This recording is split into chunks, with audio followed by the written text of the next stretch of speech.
மாமா 7 மணிக்கா 7 o'clock. ஆயிடுச்சே.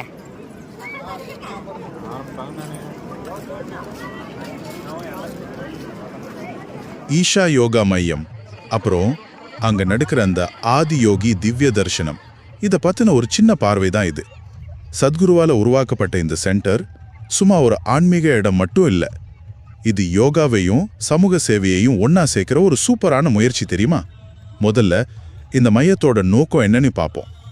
1992 சத்குரு இதை கோயம்புத்தூர் வெள்ளியங்கிரி மலை அடிவாரத்தில் ஆரம்பிச்சாரு.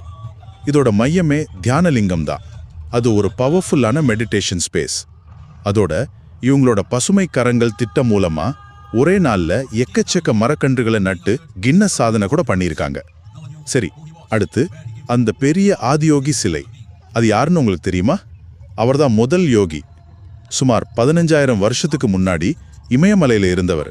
மனுஷன் முக்தி அடைகிறதுக்கு 112 வழிகளை அவரோட 7 சீடர்களான சப்த ரிஷிகளுக்கு சொல்லி கொடுத்திருக்காரு.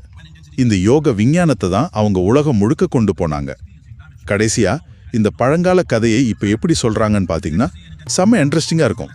அந்த 112 அடி உயர ஆதியோகி சிலை மேலேயே ஒரு 15 நிமிஷம் 3D லேசர் ஷோ நடத்துறாங்க. அதுக்கு பேர் தான் ஆதியோகி திவ்ய தர்சனம். சத்குருவோட கம்பீரமான குரல்ல ஆதியோகியோட கதையை நம்ம கண் முன்னாடி கொண்டு வராங்க. இது தினமும் சாயங்காலம், அதுவும் இலவசமா நடக்குது. மொத்தத்துல ஈஷா மையம் பழங்கால ஆன்மீகத்தை புது டெக்னாலஜியோட சேர்த்து எல்லா